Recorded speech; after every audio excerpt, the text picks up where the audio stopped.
Hi, everybody. This is Tommy Lasorda. Listen to The Sandlot, the best thing that could happen to you. The one constant through all the years, Ray, has been baseball. Are you crying? It's a part of our past, Ray. There's no crying. It reminds us of all that once was good. There's no crying in baseball. Just a bit outside. Baseball will be very, very good to me. It's a simple game. You throw the ball, you hit the ball, you catch the ball. Personally, I think we got holes on that. The Sandlot Radio Network is on the air. And now, starting pitcher for the Sandlot, former pro player and Major League scout, Ted Howard. This is National League All-Star Justin Upton. Hi, this is Shane Victorino. Hi, this is Albert Pujols. Hi, this is David Wright. It's Derek Jeter of the New York Yankees, and you're listening to The Sandlot. Welcome back to the Sandlot Radio Network Down Under podcast. It's the first show of the new year, 2026. The Sandlot, it's where everybody plays. It's a place of our own. It's our field. It's our neighborhood. It's our team. It's our home. I'm your host, Tad Powers. The Sandlot is presented by Terramar Collective and sponsored by the Sandlot Radio Network, Grit Sports Collective, Guzman y Gomez, and Freestyle Pools Sydney. You can tune into The Sandlot every weekend on Sirius XM Radio MLB Network podcast platform and on YouTube, Spotify, SoundCloud, Pandora, Apple Music, and Simplecast.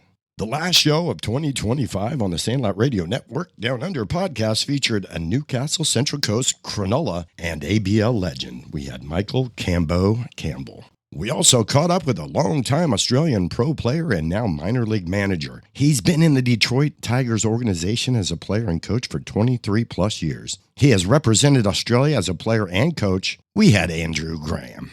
This week on the Sandlot Radio Network Down Under podcast, the first show of 2026, we have Sydney Blue Sox broadcaster and content creator Andrew Reynolds. We also have a legend in Australian baseball and New South Wales baseball, a very gritty player in his day. Now involved with New South Wales higher development of baseball, we have Graham Cassel. We also have our Sandlot Radio Network champion character of the week, Cade Herbert. We're going to start you off with Blue Sox play-by-play man, Andrew Reynolds.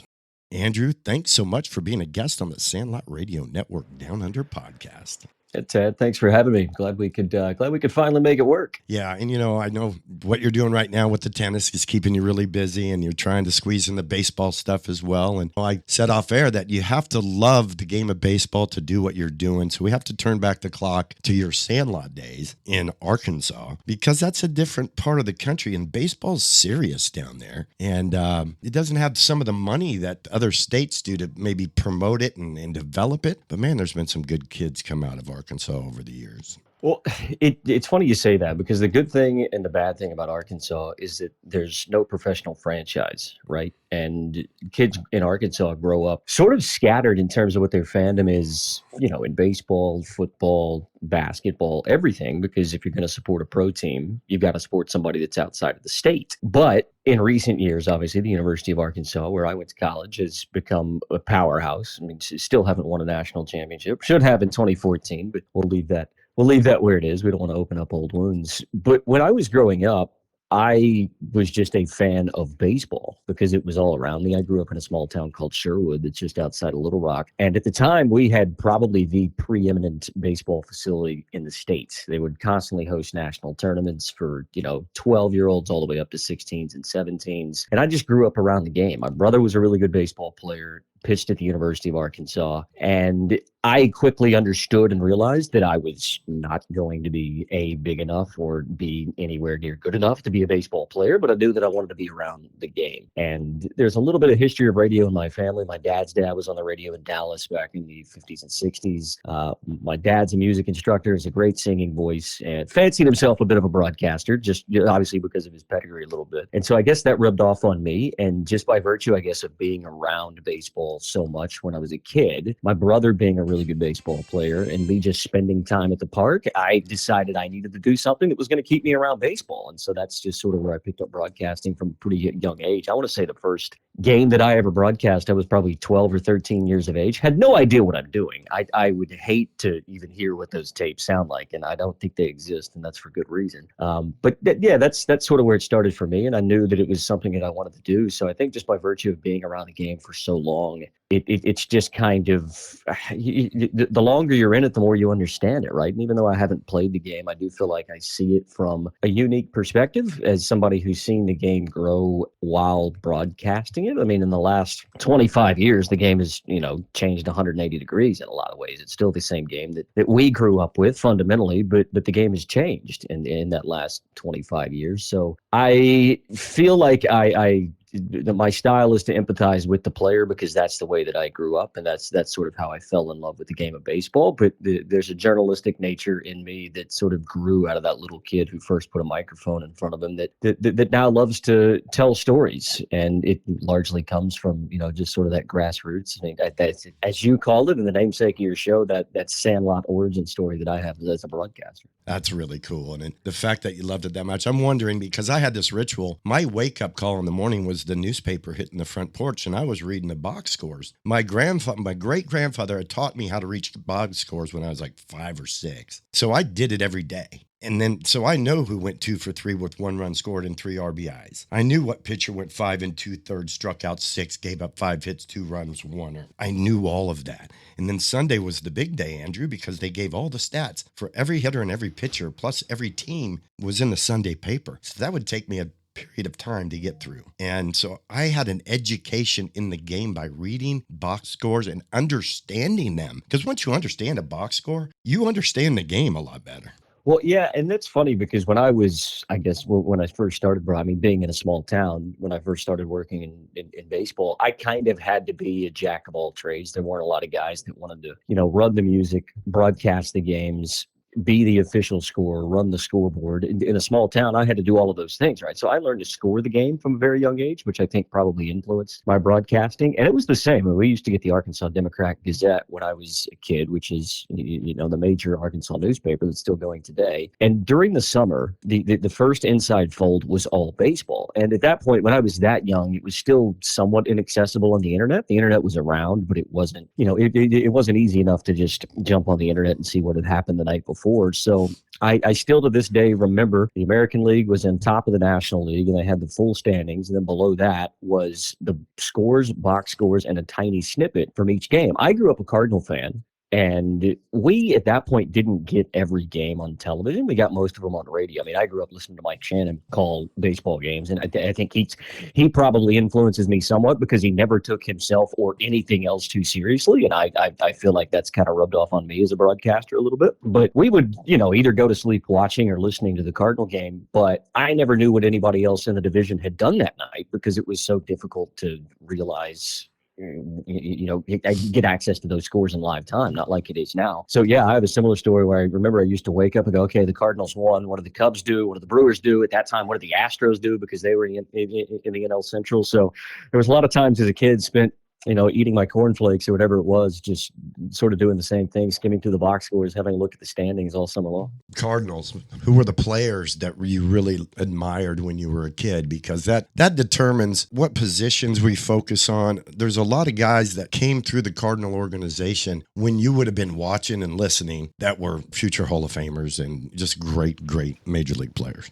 Well, it's funny because the Cardinals have been so good for so long, but the stretch whenever I first became a Cardinal fan, I mean, the Cardinal fandom goes back in my family decades. My grandfather worked for General Electric in St. Louis. Their old office is basically at home plate where New Busch Stadium is now. And so the fandom goes way back. So it was always just stories about, the Lou Brocks and Bob Gibsons and all these type of guys that were exceptional, right? And when I was growing up in the early 90s, the Cardinals were terrible.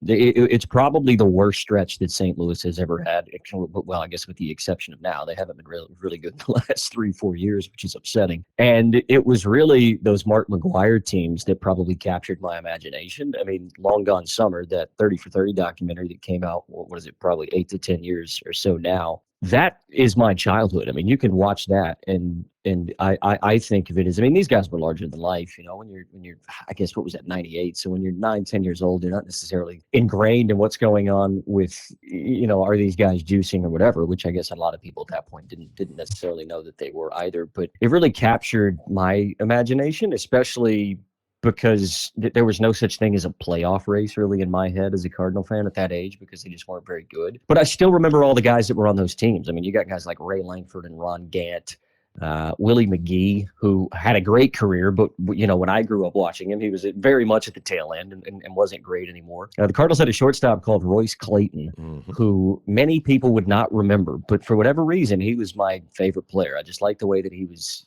scrappy. He played a really good shortstop. He looked up obviously to Ozzie Smith, and for whatever reason, I gravitated toward him when I was a kid. And it's funny because when somebody asked me this on a show a few months ago, I can't remember who it was, but they asked me who my favorite player was growing up, and I said it would either be Willie McGee or Royce Clayton, which is such a strange answer, but I guess it's just probably more a sign of the times where the Cardinals were when I was growing up more than anything else. It's crazy. I played against Royce in the Cal League when he was with the Giants and I was with Cleveland. And later on, when I lived in Malibu, he lived in Malibu, and we used to be in the water surfing at the same time. And one day I paddled over and said, Royce, Tad Powers, we played against each other in the minors, and we had, so we ended up surfing together in Malibu a few times. And he's still super fit. He played in Moneyball. Yeah. So he was he's one of the fittest guys that played the game during his day. So yeah, he ended up wearing a lot of different uniforms at the end of his career, but I just remember, I think it was for 2 seasons, 96, 97, and maybe 98. I want to say that he got traded potentially in the 98 season, the year when McGuire and Sosa were doing the chase. But I just remember for those 2.5 summers that I was a big Royce Clayton fan. I don't know that I could tell you why to this day, but he's the guy that sticks out in my mind as my favorite growing up when I was a kid. Isn't that crazy how certain guys have influences on us when we're kids for no particular reason? There were certain players with the Cubs, same thing. They weren't great, but I just loved them. George Mitterwald, he was the Cubs catcher. He wasn't that good. Steve Swisher, and that's Nick Swisher's dad. It was just okay. But man, they were like larger than life to me. And it's crazy. I've been doing radio all these years, and when I do a player, most of them are younger than me. But when I had Rick Monday on my show, I was nervous because I watched him pull that flag away from that dude way back in the 70s when somebody was going to try to burn the flag at Dodger Stadium. He was with the Cubs at the time, and I was a huge Rick Monday fan. And then I had him on my show, and he did one of the best liners I've ever got. So you'll hear that. And but yeah, some of the things that I've got to do because of radio have been really cool for me. And just like with you, the access that we get, what we get to see. And after we come back from our break, Andrew, I want to talk about that, how you got into this particular gig, other gigs that kind of led to this, and how long you've been doing it. What does it mean to you to be you're the everything of that franchise when it comes to media? And without what you do, nobody would even know about this Sydney Blue Sox Club. We're going to take a quick break. Don't go away. We have more from Andrew Reynolds when we return. Hey, this is Mark Dollymore here, representative of Cronulla Baseball back in the day. Proud member to be on the Sandlot Baseball show today. I hope you enjoyed what you heard and just live on it. Keep going on, keep trying hard, all the best. GYG has just reinvented the Caesar with our new Caesar salad, Caesar burrito, and Caesar Cali burrito. And I bet you didn't know that Caesar was created in Tijuana, Mexico over 100 years ago by Caesar Cardini. And now we have made the Caesar uniquely GYG. Crunchy Cos lettuce, free-range grilled chicken, or gourmet Caesar dressing, shredded jack cheese, and GYG's corn chips crushed. GYG Caesar, created in Mexico, reinvented by GYG. When it comes to building your dream pool, experience matters. For 33 years, Freestyle Pools Sydney has delivered quality pools that stand the test of time. Brothers Rob and Ben personally manage every job from start to finish, working closely with skilled, reliable tradies who take pride in their work. With regular industry award-winning builds, the quality of Freestyle Pools truly stands out. Experience, craftsmanship, and service you can trust. Freestyle Pools Sydney, built for life.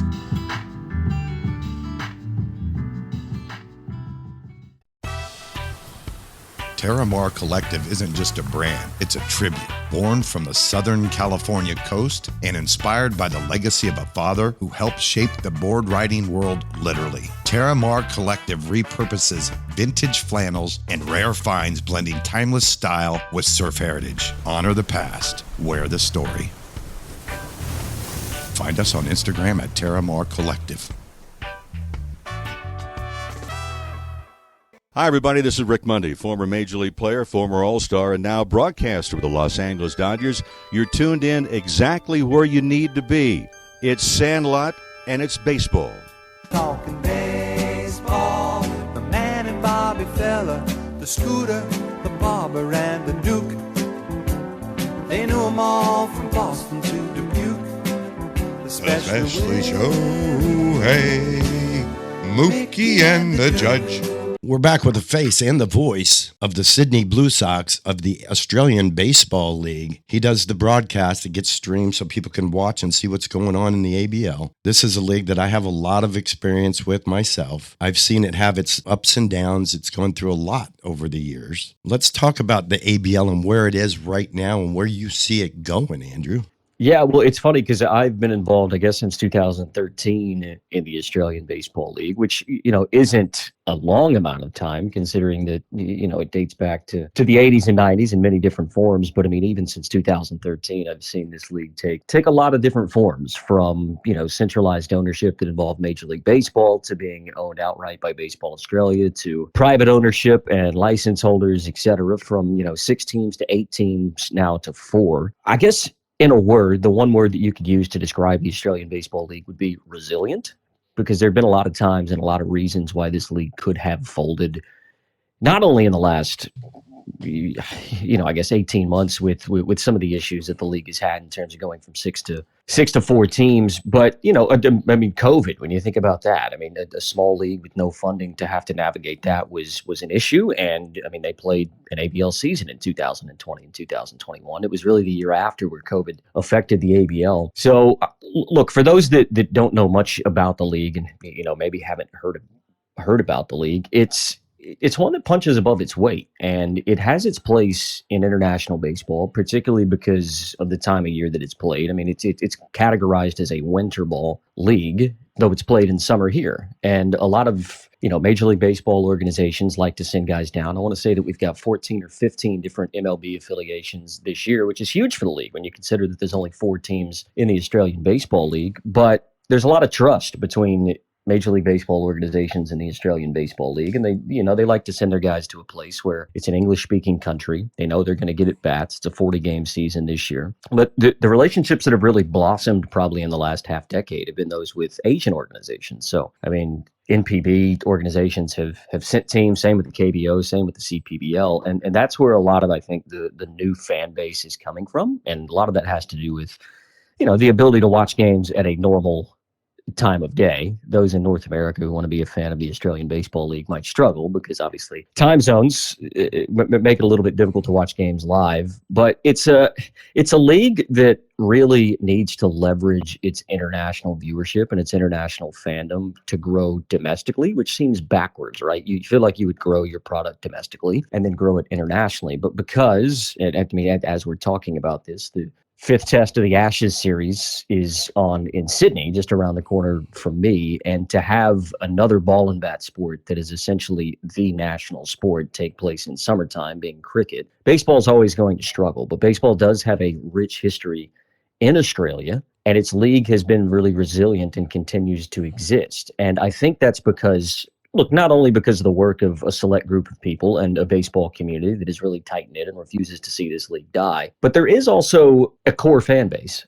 And that's the reason why it exists. This league doesn't exist if there's not people following it. The problem is it's just not a mainstream sport in Australia. And a lot of that has to do with the fact that, like I said, that cricket is played at the same time of year, and it's ingrained into the fabric and the culture of Australia, and baseball just isn't. So I think from the time that Major League Baseball relaunched this league back in the late 2010s or late 2000s, I guess 2009, 2010, they knew that was always going to be an issue, and it's continued to be one, but this league continues to be resilient and find new ways and find new pockets to flourish. And though we've gone to 4 teams this year, I do think the future is bright. Sometimes it's addition by subtraction, right? You can sort of make things a little bit smaller and narrow your focus. The league's done a much better job of broadcasting this year, a much better job with media and getting the word out. So look, I think I've said it about 5 or 6 different times during my career in the ABL since 2013. 2013. That I think good things are on the horizon, and I certainly hope that's the case moving forward as we enter 2026. And I can see the Asian connection being a big part of the future of the ABL if it's going to survive, because they have television coverage over there. So if there's a league that incorporates the Australian teams into it, that's where the potential revenue for television could come from. And I don't know if that's Japan, Korea, or Taiwan, but one of those three, I think if they can get a deal for television broadcast, then the league does have a chance. And it would be more international. And I think you'd even attract more of the American talent because of the level of competition. Now, when you look at it over the years, man, there's been some players. Look at what the kid from Tampa did that was in Perth. What's his name? Yep. Just hit 50 homers or whatever. There's been some players come through the ABL. And in my time, a lot of them said that it was a turning point for them because they had to become a man a little quicker by leaving home and being out on their own in a foreign country. And just knowing that if you can compete internationally, you should be able to come back home and feel confident about your abilities. So I've had a lot of guys tell me that the ABL was a really good stepping stone for them in their future major league career. Yeah, and look, I mean, I have that conversation with managers and players all the time. Junior Caminero was the guy that you were talking about. But, I mean, Ronald Acuna Jr. was down here as a 17-year-old. And a lot of people forget that. I mean, he had a great breakout season in Melbourne. And I think he did an interview a couple years after that because that was really his turning point. I think he had just been playing in the Dominican Summer League for a couple of years prior to that. Came down here and just exploded. And there was an interview maybe 18 months after he left Australia where he really credited that trip with growing him personally, which helps grow you professionally. And I mean, the Sydney Blue Sox have got a couple of guys on their roster right now that are the exact same. Pablo Nunez is an 18-year-old kid who's playing center field for Sydney, who has a cartoonish strikeout to walk ratio and is a great talker, even though he doesn't speak a lot of English, is really coming out of his shell. And when I say that major league organizations love to send guys down, that's the reason why, because it gets some life experience at 17, 18, 19 years old, which they might not necessarily get. So that ties back into what you're talking about, because I think baseball is such a routine sport that guys go into the year and they may have 11 months out of their year mapped out. And it goes, okay, this year is going to be exactly like last year, exactly like the year before, exactly like the year before. Whereas if you can disrupt that, if a 22, 23-year-old guy maybe has an injury in the minors and needs to get more innings or needs to get more at-bats, that's where the Australian Baseball League has its place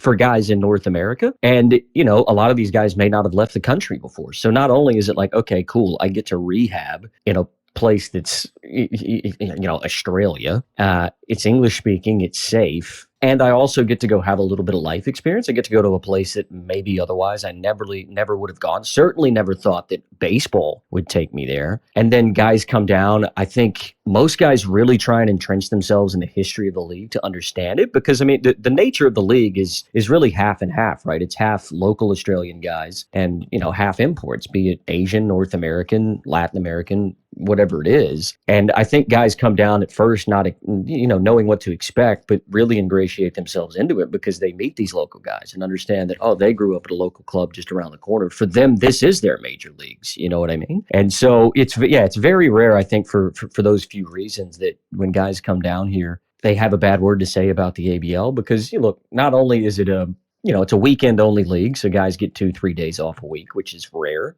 in professional baseball. But also they just get that little bit of life experience that maybe they wouldn't have otherwise gotten. Yeah, and there's a lot to be said for that in your growth as a man, being able to deal with the adversity of another culture. And Australian culture isn't that much different than U.S., but there are specific things that you notice right away when you get here that are way different than what we experience in the United States. Yeah. Oh, yeah, of course. I mean, for me, it wasn't necessarily the change from the U.S. to Australia. I coped with that pretty quickly whenever I moved here in 2013. For me, it was the move from a small town to a big city. That's what I found to be the most difficult. So, like, I could have moved from Little Rock, Arkansas to Chicago and probably had the same struggles that I had whenever I came to Australia. But that speaks to the ease of which you can travel all the way across the world, land somewhere, and still have a bit of familiarity. Well, there are some differences, obviously, and the longer that I've been here, the more I've learned to appreciate those differences and things that are very much culturally Australian. But again, there is a level of familiarity that is slightly different that I think is what resonates with most guys that come down. Andrew, you have a golden voice. You have no Arkansas accent. How did you pull that? It breaks my mother's heart that's the case. She thinks I sound Australian, which I don't sound Australian at all. Look, I never really. I had a mentor when I was young, who did a little bit of work for ESPN. And look, I knew that that's kind of the route I wanted to go was to be a broadcaster. And he told me, maybe when I was in high school, 13, 14 years of age, he said, look, if you want to do this and we'll be able to do this anywhere, you got to get rid of that Southern drawl. And I don't know that I did it consciously, because my entire family still has quite a thick Southern Arkansas accent. It comes out in me every time I go home to visit, and my wife notices it, trust me. But when I go back to Central Arkansas, most people think that I sound a bit Australian. But look, I've been in Australia now 12 years. My wife's from Ireland. I've got a lot of friends from the UK that are here. So the accent's sort of become a bit of a mud accent. But I guess, look, if the goal was to get rid of any sort of location in my dialect, I think I've successfully done that. Whether I've done that on purpose or not, I'm still not sure. Well, there's certain words that I have adopted from Australia that are really Aussie words, and I use them in America because I like them. I think mate. Yeah, I'm the same. I think mate is the best thing ever, because buddy, back in the hey buddy, mate, that's just, to me, that's universal. But because I say that, people always ask me are you Australian? I'm like, no, I just spent a lot of time there, and I think it's a good replacement for buddy. Or what's another one? Well, I think it works in a lot of contexts. That's why I'm a big mate fan. It oftentimes it can depend on the adjective that you put in front of it, how you're using it. But yeah, it's a great word that can be used for all sorts of purposes. Yeah. And there's a few other things that I'll say in America that I would only say because of the time I've spent here. And you do get sideways looks. But to me, you don't sound anything Australian. You certainly don't sound like you're from Arkansas. And you've defeated that. And it's so important, like your mentor told you. And you learn this in college about articulation and delivery and how to project your voice properly. All those things make a big difference when we're doing this. Mm. Well, I think for me, largely too, because I was never going to be a big boisterous type of broadcaster. For me, it was always about the storytelling. And I mean, Vin Scully was obviously the best at doing that. And Vin was kind of the same. You couldn't really tell where Vin was from. I mean, certainly he didn't sound like a guy that was in Brooklyn in the 50s and 60s, at least, later in his career, whenever he was out west in Los Angeles. But it's maybe something I picked up with him. And I mean, like I said, listening to Mike Shannon for all those years, it very well could have been that as well. I just learned that these guys that tell stories do so with just such a fluid bit of dialect that they're able to rise to the moment when they need to, but they're just not high all the time. They can find a way to have a conversational tone, because, I mean, baseball, as we know, is 95% nothing happening, and 5% you better be ready for it. If you miss the 5%, the other 95 doesn't matter. But you've got to have that 95% fill content, and it needs to be engaging. But I find the best way to do that is to, be like you're sitting fireside with somebody and having a conversation with them. And I think that's largely probably where that's come from. And there's a lot of different ways you can go as a broadcaster. And, when you grow up, everybody finds their niche. I think a lot of people probably try and be some guy that they, like on the TV or like on the radio. And I think that's an important first step. You and I were talking about it, that you were doing it as a kid growing up. We all tried to emulate our heroes in a broadcast space, but eventually you've got to find your own niche. You've got to find your own lane to figure it out. What is it that makes me different? What can I do that maybe somebody listens and goes, oh, I haven't heard anything like that before. It's not about being the best for me. It's never been about being the best. It's always been about finding the best way for me to be me and letting my personality, letting my style shine through in a broadcast while still letting the baseball be the star. And it's a difficult balance. It's a difficult dance to be able to do. And every day you're only getting better at it. Nobody's mastered it. Maybe Vin Scully mastered it. Yes. Perhaps he's the only one to have ever done it, and maybe the only one that ever will do it. But that's why I enjoy the craft, because for me, it is a craft. It's not a job. It's not about sitting down and going, oh, got another 9 innings of ball to call today. Look, I've got another 3.5 hours to maybe learn something and maybe have somebody out there learn something and maybe engage with somebody I wouldn't have engaged with before. Or we all know every time you turn up to a ballpark, you're going to see something you've never seen before. Every day is a school day type of a thing, right? So that's very much the way that I approach it. And it does sort of come from all these different pieces of my, my past, my childhood growing up, my baseball background, my broadcast background, just sort of putting all those things together and really figuring out that ultimately is what makes a whole in terms of who I am as a broadcaster. He's Andrew Reynolds. He's the face and voice of the Sydney Blue Sox of the Australian Baseball League. He's got a golden voice. So glad that you're doing this, mate, because listening to your broadcast changes the way I watch the ABL games. Because in the past, there's been some broadcasters that were still talking about digs and K2s and things like that are not really the dialogue that we need to use when we're delivering the game. So I appreciate what you're doing, and I want to thank you for being a guest on the Sandlot Radio Network Down Under podcast. Yeah, thanks a lot, Tad, and obviously appreciate what you're doing too, trying to spread the good word of the Australian Baseball League as far and wide as we can. You're the type of people that we need to help this league flourish. So appreciate what you're doing, and thanks for having me on. We're with our Sandlot Radio Network Down Under podcast champion character of the week. We have young Cade Herbert. Cade, thanks for being a guest on the Sandlot. Yeah, of course, anytime, Tad. Now, tell me why you picked baseball out of all the other sports. I know that you run what they call over here in Australia little athletics or track and field, and you've got some speed that has translated into being a very good tool for you in baseball. What is it about the game that you love, and how did you get involved? So the game, I've been playing since I was 4 years old.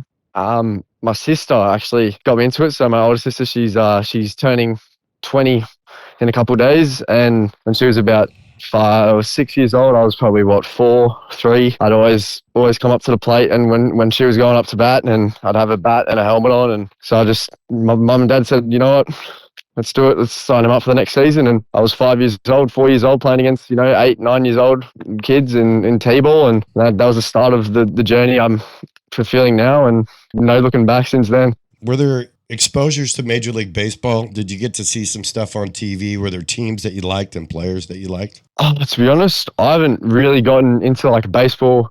I want to do something with baseball until 2-3 years ago. Really, it was on my first trip over to America for baseball.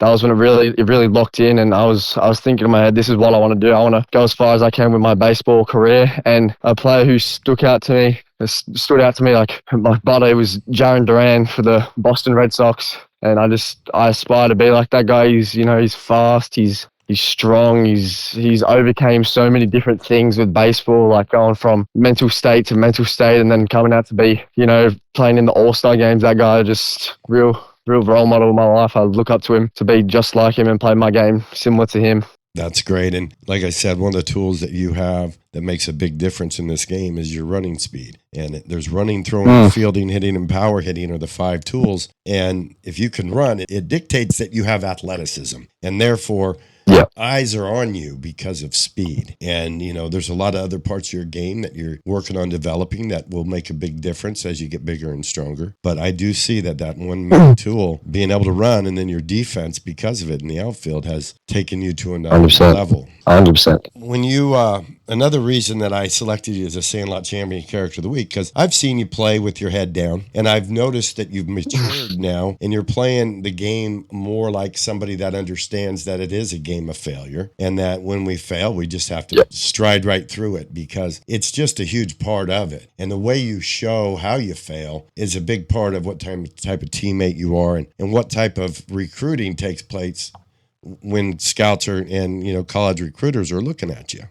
Yeah, 100%. I've through my whole career, I've always been the kid who was so tough, and I was a perfectionist. I had to do everything perfect, and I realized until the last year and a half that it's a game of failure at the end of the day. To be the best of the best, you're still failing 7 times out of 10 in the batter's box. You know what I mean? 300 is a good average, and that's starting to click in now. It's if I strike out one at bat, I know for a fact I'm never going to lose the love for the game, and I know I'm going to get a next at bat the next week, the next day, the next month. It doesn't matter to me. It's starting to really click in now. I'm not quitting the game anytime soon. So let's just make the most of it, have fun, and just go out there and play my heart out every single game, whether I'm injured, you know, just coming back from injury like I am now, you know, it's just always going out there and just having a sense of like knowledge that it's not gonna be your last game. You're always gonna play again, always. I want to keep playing until I'm ancient. I'll never stop playing baseball, and that's what's changed my mentality for baseball, is just knowing if I make an error, I'll get the next one. It doesn't really matter that much. If I strike out, I've still got another at-bat. You know what I mean? If I do a bad throw, I'll hose him on the next one. It's just my mental state has just switched from what it used to be to what it is now. It's just a whole different play, and it's made me play so much better. It's more confidence, more, you know, I speak more now. I used to be a little bit shy. Now it's just like, yeah, I know I can hold my own against these American guys. They play 4 times more than me, and I'm still holding my own, you know, because I'm an athlete. I was born to play ball. I was born to compete against the best of the best, and that's the mental state. This all my young like junior reps years, that's what it's bringing me to now, and I'm forever thankful for that. He's our Sandlot Champion Character of the Week on the Sandlot Radio Network Down Under podcast. Cade Herbert, I want to thank you for being a guest on the Sandlot, and the maturity level that I've seen over the last couple of years, it's night and day, and that's why I did select you to be on a good show this week, because you needed to make adjustments in that area, and you've done it. Yeah. It's been a journey, but I'm glad the journey's finally starting to really kick in with the mental game. 100%. It's changed a lot. We're going to take a quick break. Don't go away. We have Baseball Australia Hall of Famer Graham Cassel when we return to the Sandlot Radio Network Down Under podcast. I'm your host, Tad Powers. The Sandlot is presented by Terramar Collective. Hi, this is Todd Helton, and I still listen to The Sandlot. This is Ryan Braun from the Milwaukee Brewers, and you're listening to The Sandlot. This is Nate McLeod, National League All-Star with the Pittsburgh Pirates, and you're listening to The Sandlot. This is Mike Cameron from the Milwaukee Brewers, and I'm still listening to The Sandlot. I think I'll go on and walk about and find out what it's all about. Terramar Collective isn't just a brand, it's a tribute. Born from the Southern California coast and inspired by the legacy of a father who helped shape the board riding world literally. Terramar Collective repurposes vintage flannels and rare finds, blending timeless style with surf heritage. Honor the past, wear the story. Find us on Instagram at Terramar Collective. GYG has just reinvented the Caesar with our new Caesar salad, Caesar burrito, and Caesar Cali burrito. And I bet you didn't know that Caesar was created in Tijuana, Mexico over 100 years ago by Caesar Cardini. And now we have made the Caesar uniquely GYG. Crunchy Cos lettuce, free-range grilled chicken, or gourmet Caesar dressing, shredded jack cheese, and GYG's corn chips crushed. GYG Caesar, created in Mexico, reinvented by GYG. When it comes to building your dream pool, experience matters. For 33 years, Freestyle Pools Sydney has delivered quality pools that stand the test of time. Brothers Rob and Ben personally manage every job from start to finish, working closely with skilled, reliable tradies who take pride in their work. With regular industry award-winning builds, the quality of Freestyle Pools truly stands out. Experience, craftsmanship, and service you can trust. Freestyle Pools Sydney, built for life.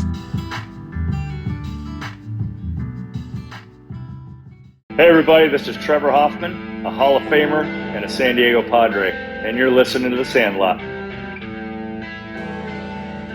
Welcome back to The Sandlot. It's where everybody plays. I'm your host, Tad Powers. The Sandlot Radio Network Down Under podcast is presented by Terramar Collective. And right now we have a legend in baseball. He's in the Baseball Australia Hall of Fame. He's got a 10-year through the Pro League that is unbelievable, through Claxton Shield, all 10 years of the ABL, plus this International Baseball League Australia. Graham Cassel, thanks so much for being a guest on The Sandlot. No worries, Tad. Great to hear from you again, mate. It's a pleasure to be on your podcast, mate. So looking forward to having a chat over the next little period of time. Well, let's turn back the clock to before representative baseball and all those things. When you decided you were going to play this sport, what were your influences? Why did you choose baseball, man? Because we got rugby league and cricket and all these other sports here that dominate. Yeah, pretty much my dad, mate. My dad played baseball for New South Wales Marrickville Club in the winter. He played for Marrickville, and then he was fortunate enough to make the New South Wales team back in the 60s and early 70s, and he played for Australia a couple against visiting Japanese sides, so I was always the bat boy. on his teams. And I was running out like 4-year out picking up the bats, and it was pretty cool listening. Number one, seeing what baseball was like at the top level here in Australia, but also listen to the banter between from one opposition player to another. And it was a bit of a good education for a young kid to listen to adults address each other in certain ways. So that's my big influence. However, he was also a cricketer as well. He played first grade cricket in the summer in like state league cricket. So I was following down that same path, mate. I was in all of the rep cricket teams and then rep baseball teams up until the age of 13, I think 14. And then baseball made the humongous decision to change from a winter sport into a summer sport. And I remember sitting me down in my bedroom and saying, listen, son, they've just made this decision up top, administration, they're changing baseball into a summer sport. And I said, oh, that's cool. I'll still play Sheffield Shield cricket and I'll play for Australia in cricket. I'll play Claxton Shield baseball and play for Australia in baseball. That's going to be my life. And so he said, no, sorry, mate, but you can't do both. And so when the reality of it hit home, I sort of bawled and I just started tearing up. I thought, I've got to make a decision. I love both sports.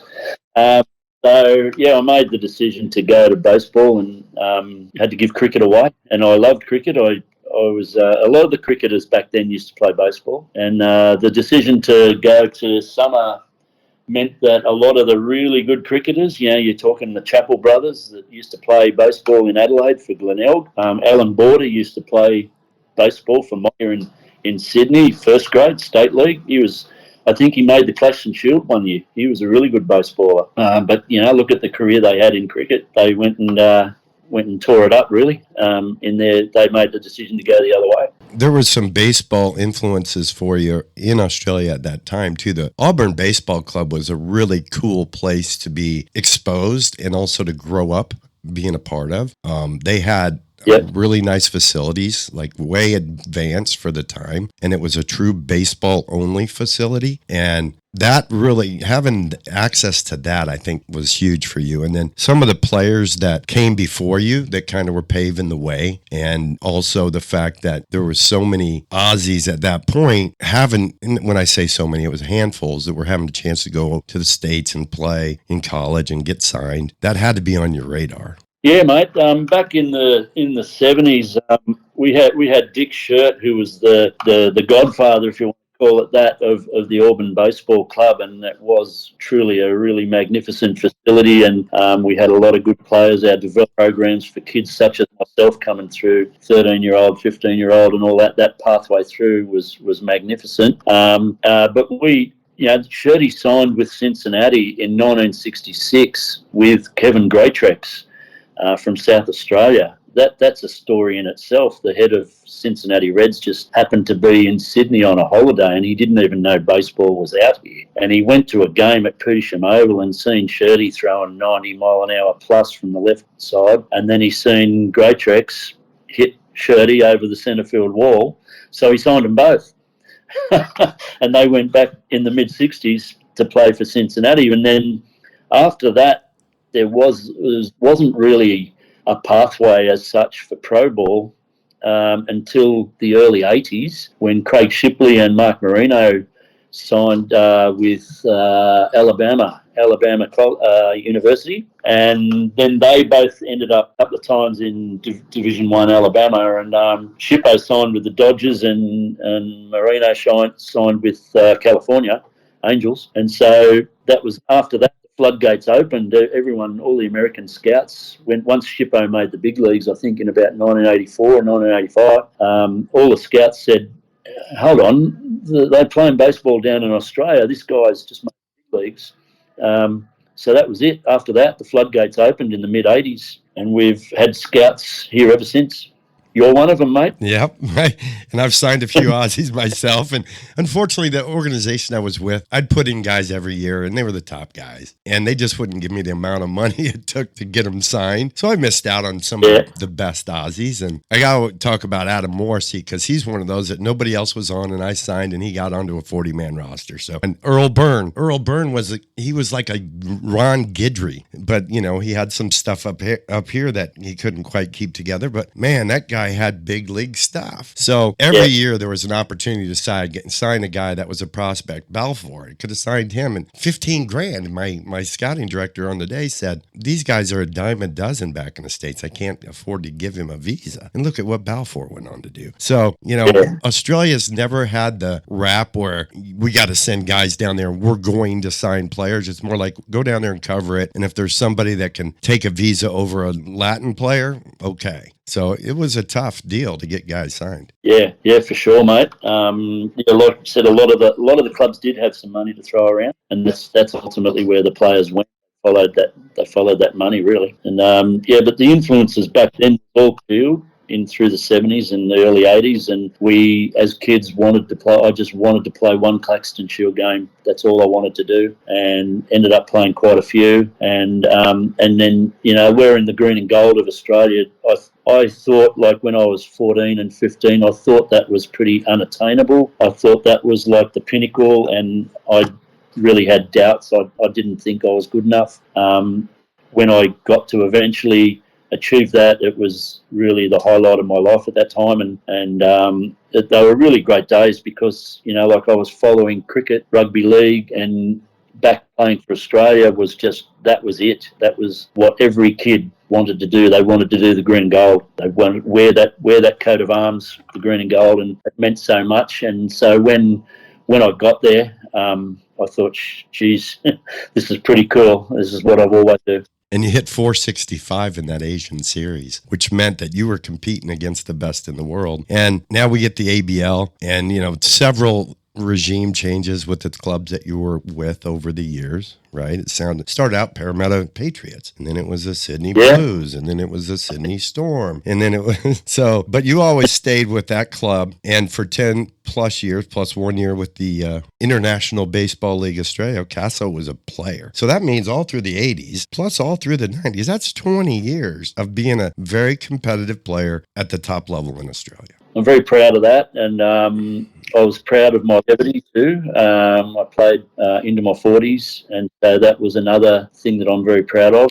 I was able to keep getting selected at that level. I must have been performing okay to keep getting selected, so I'm really proud of the fact that I was able to do that. And after all these years, you think about being a bat boy, you think about representing New South Wales, representing Australia, being an ABL player for a really, really long time, and staying in the game today, working for Baseball New South Wales in this performance pathway position. Used to be called higher performance, but we're going to be politically correct. But what it means is the top players in the state, you end up get eyes on them. And when it's time for selection for the representative teams, you're a part of that. Yeah, mate.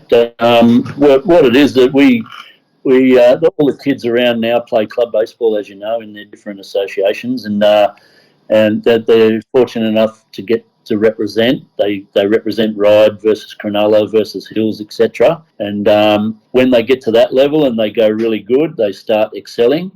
They come under our watch then. We get our eyes on them at that point, and we run development programs all through the winter, and that's how we sort of identify the talent at that stage, and then we train them all winter, and then in September we pick our teams to represent the state of New South Wales as well as New South Wales country at under 16 and under 18 level, and they go to an Australian Youth Championship, which is just starting today down in Melbourne for 2026. The 16s are starting today in 42-degree heat wave, mate. So that's a little bit uncomfortable for those kids.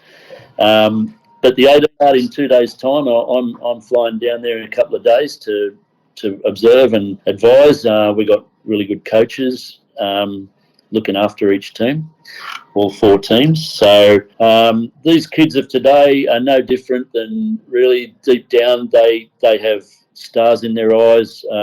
They've reached the first rung on the ladder by being sort of selected for their state, going to a youth championship. They want to win gold at this, and by winning gold, it increases their chances. If they're part of a gold medal winning team, it increases their chances of being selected for the green and gold for Australia on an overseas tour somewhere at an underage level, and then they progress out of that. As you know, mate, all of the scouts are there watching this tournament, so professional scouts are watching, and if they're good enough, they'll get them eyes on them, and they'll get on their follow list. Hopefully, it'll end up being conversations will be had with professional clubs. If they're not good enough to sign professionally straight away, then certainly there'll be a college pathway for just about all these kids at all the different college levels. As you know, there's thousands of colleges in the United States, so they should be able to find a college that fits them, that is a good fit for them out of these championships and in any subsequent tours that they go on, dates for Australians. So. He's Graham Cassel. Cassel, we're going to take a quick break. Don't go away. We'll have more from Cassel when we return to the Sandlot Radio Network Down Under podcast. I'm your host, Dad Powers. G'day, I'm Jake Burns, professional player for the Brisbane Bandits, and I listen to the Sandlot.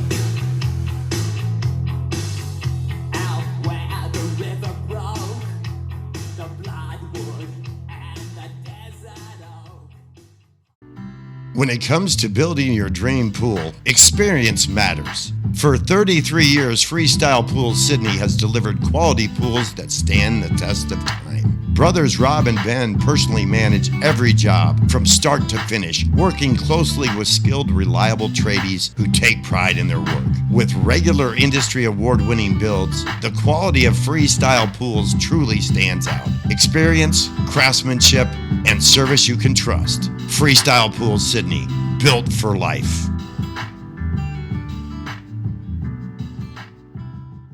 GYG has just reinvented the Caesar with our new Caesar salad, Caesar burrito, and Caesar Cali burrito. And I bet you didn't know that Caesar was created in Tijuana, Mexico over 100 years ago by Caesar Cardini. And now we have made the Caesar uniquely GYG. Crunchy Cos lettuce, free-range grilled chicken, or gourmet Caesar dressing, shredded jack cheese, and GYG's corn chips crushed. GYG Caesar, created in Mexico, reinvented by GYG. Terramar Collective isn't just a brand, it's a tribute. Born from the Southern California coast and inspired by the legacy of a father who helped shape the board riding world literally. Terramar Collective repurposes vintage flannels and rare finds, blending timeless style with surf heritage. Honor the past, wear the story. Find us on Instagram at Terramar Collective. It was pretty much decided for me to play baseball when I was born. The Sandlot's where it all starts, doesn't it? I wasn't big than everybody. I just threw harder. It doesn't take any talent to hustle. If you don't pull for the Dodgers, there's a good chance you may not get into heaven. Something happening here. Welcome back to the Sandlot Radio Network Down Under podcast. We're with the director of Pathway Performance for Baseball New South Wales, Graham Cassel. Casso, thanks for sticking around for a second segment on the Sandlot podcast. No dramas, Tad. Call me Casso, mate. You've been calling me that. So, it must be. When did you come out here? It was. Hey, you're one of the ABL, brother. 89. We competed against each other, and I got to tell you, you were a tough competitor. First game I played in was at the Sydney Football Stadium versus the Parramatta Patriots. My team was 1-9 coming into that game. Bill McCall had some issues with my visa and Dave Voigt's visa, so we arrived late, and the team was struggling. So it was kind of a big deal. We ended up winning that game, but at some point we get in a brawl. And if it weren't for Brian Murphy coming into the pack and just kind of clearing it out, it could have got ugly. But Murph, being the enforcer that he was, he settled it down real quick. But I remember you and Chris Brown locking horns, and I felt scared for Brownie because Cassel was a tough customer. And the Auburn club played tough.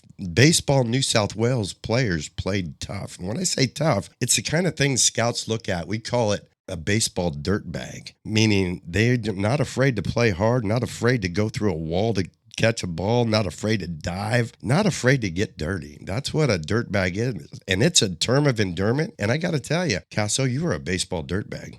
Oh, thanks, mate. I'll take that as a compliment. I'll tell you what, mate, the influences that I had back in the 70s, I've mentioned Dick Shirt before, but there's also Kevin Cantwell, Crazy's Cantwell. I'm sure you've met Crazy at some stage. He's living in Queensland these days, but, I mean, he's called Crazy for a reason. And so Shirty and Crazy just instilled in all of the young kids that they had to be tough. They had to play hard. A minor injury was just a little scrape. You had to play hurt, which, as you know, if you're going to play sport at a high level, it's very rare that you're 100. You've always got little niggles here, there, and everywhere, all around your body. You've got to play all that stuff. And the biggest points that I had were those two guys, but also fellow players, Scott Franklin, Paul Elliott. Oh, they were tough. They were 3 or 4 years older than me, and so when I first come up into the state league, I was a 16-year-old, and they were already 19 or 20. They were already one of the fearful guys, going around state league, and they just played the game so hard. I just had to follow suit, otherwise, they would have thought I was a wuss. So everyone, that was the influence they had over the rest of the players in the whole Auburn club. Yeah, and I witnessed it. I noticed it. It was a definite culture, and it was a good thing for me to see because I wanted my club to be the same. I wanted the Cronulla club to play with that level of commitment, and it took a while, but we ended up being that kind of club. And it's a culture that you have to instill, and the Auburn club started with that culture. Yeah. Like I said, it was instilled in us, and we didn't really think much of it. It was just part of our everyday. We turned up to training, and that's how we trained. If I was a shortstop in my early days, and if I booted a ball at shortstop, Shirty's hitting fungos, so the next one got hit twice as hard. We get here today and we get a kid out in the infield and he's having a bit of trouble, fielding the ball. We sort of cut down that drill. Let's slow it down. Just roll the ball to him to get his confidence levels back. Increase, progress.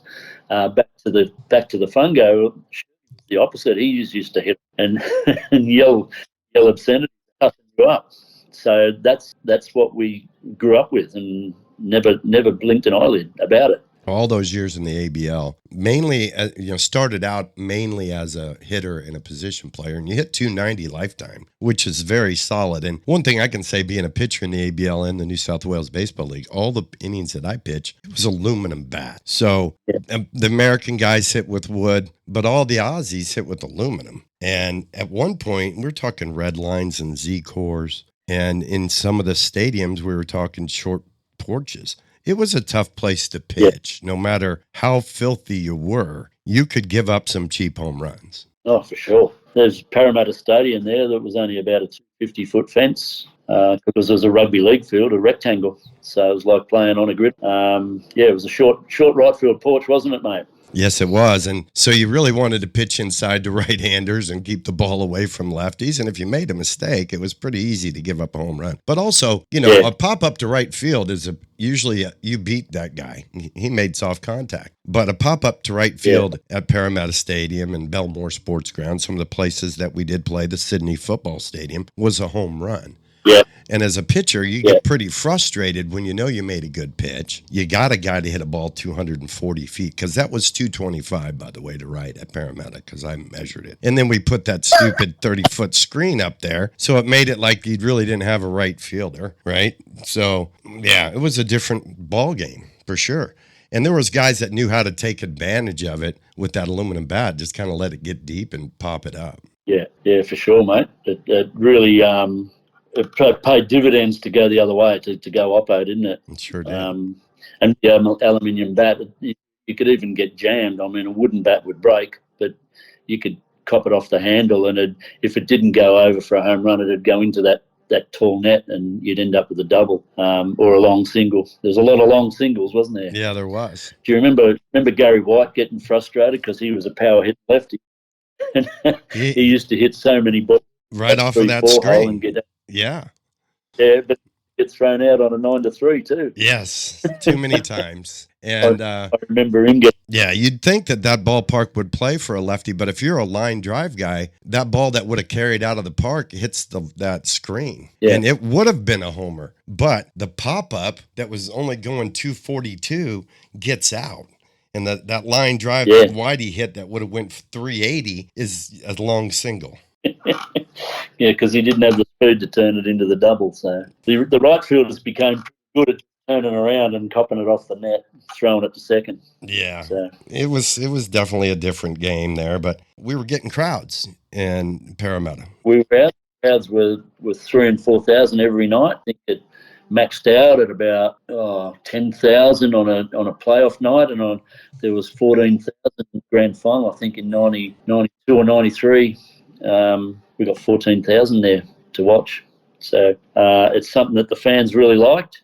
It was a perfect storm, that area, Sydney at the time, the Parramatta area, like sort of pretty close to Hills, and Hills was at the time in the early 90s where the baseball population in the Hills just grew and became a power, still is now, but it became a real powerhouse in not only in Sydney, New South Wales baseball, but probably the biggest clubs existed in the Hills of all around Australia. And so with all of that and the marketing that they'd done with the workforce of all the workers that lived in the offices around Parramatta, used to just go down there for a beer, to watch baseball and a beer after work on a Friday night. It's too bad there's no way to figure out that format again, where it's in a location that is easy for the population to get to, because right now the Blue Sox are playing really well. They're the best team in the league. Yeah. By far. And they got some prospects on their club. And they're getting a couple hundred people at a game out there.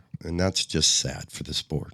Yeah, it is. And we've been sitting here out here now at Blacktown for 25 years. This was built in 99 for the 2000 Olympics. So we ended up with this stadium here, and it's the situation isn't ideal. However, since that has happened, the population of Sydney has shifted. The demographics has shifted west. So the population out here, we've just got to figure out a way to get all of the couple of million people that live in Western Sydney, how to get them here to this stadium to watch a baseball game. So we're still trying hard to get that to happen. And Cole has taken over the Blue Sox. Cole Scherertz has taken over the management and the ownership of the Blue Sox. He's putting in a lot of hours, a lot of effort in trying to rectify that situation and seeing, trying to get this ballpark filled on a Friday, Saturday night. He's in the Baseball Australia Hall of Fame. If there was an ABL Hall of Fame, he'd be in that too. I don't know if there is one. He is the director of Performance Pathways for Baseball New South Wales. Been in the game for 103 years now. Cassel, I want to thank you so much for being a guest on the Sandlot Radio Network Down Under podcast. No worries. It's been a pleasure, Tad. Thanks for calling me, mate. Thanks for including me in the podcast. No worries. Thanks for listening to the first Sandlot Radio Network Down Under podcast of 2025. I want to thank today's guests on the Sandlot. We had the voice of the Sydney Blue Sox Australian Baseball League team, Andrew Reynolds, and Baseball Australia Hall of Famer, Graham Cassel. We also had our Sandlot Radio Network Champion Character of the Week, Cade Herbert, sponsored by Guzman y Gomez. Remember, you can listen to the latest Sandlot Radio Network Down Under podcast every weekend on the Sirius XM Radio MLB Network podcast platform and on YouTube, Spotify, SoundCloud, Pandora, Apple Music, and Simplecast. Please explore the Sandlot Radio Network Facebook and Instagram pages for video content with the Major League players. Also, check out SandlotRadioNetwork.com website for photos and reels from our long history of covering everything from the Sandlot to the big leagues. The Sandlot has been presented by Terramar Collective and sponsored by the Sandlot Radio Network, Grit Sports Collective, Guzman y Gomez, GYG, the best Mexican in Australia, and Freestyle Pool Sydney. Pools that withstand the test of time. The Sandlot, it's where everybody plays. It's a place of our own. It's our field. It's our neighborhood. It's our team. It's our home. I'm your host, Tad Powers. Damn it! Who typed a question mark on the teleprompter? For the last time, anything you put on that prompter, Burgundy will read. Is this heaven? It's Iowa. Is there a heaven? Oh, yeah. the place dreams come true.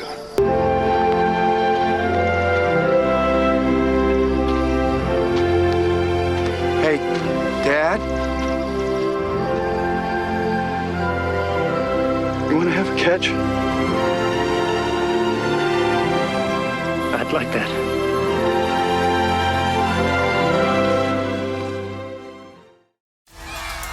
Do you want more than just wins for your kids? Do you want confidence, character, and grit? At Grit Sports Collective, we help young athletes play with purpose and train with passion. With elite coaching in baseball and basketball, we're building more than skills, we're building competitors. Because greatness starts with mindset and is earned through sweat. Grit Sports Collective. Play fierce, train harder. Now enrolling in San Diego, California. Visit gritsportscollective.com and sign up today.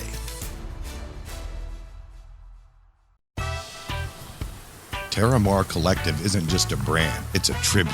Born from the Southern California coast and inspired by the legacy of a father who helped shape the board riding world literally. Terramar Collective repurposes vintage flannels and rare finds, blending timeless style with surf heritage. Honor the past, wear the story. Find us on Instagram at Terramar Collective.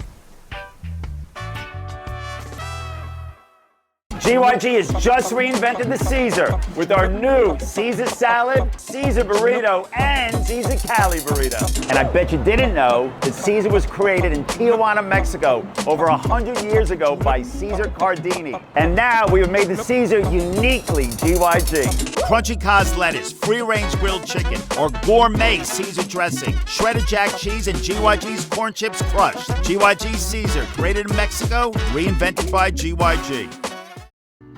When it comes to building your dream pool, experience matters. For 33 years, Freestyle Pools Sydney has delivered quality pools that stand the test of time. Brothers Rob and Ben personally manage every job from start to finish, working closely with skilled, reliable tradies who take pride in their work. With regular industry award-winning builds, the quality of Freestyle Pools truly stands out. Experience, craftsmanship, and service you can trust. Freestyle Pools Sydney, built for life.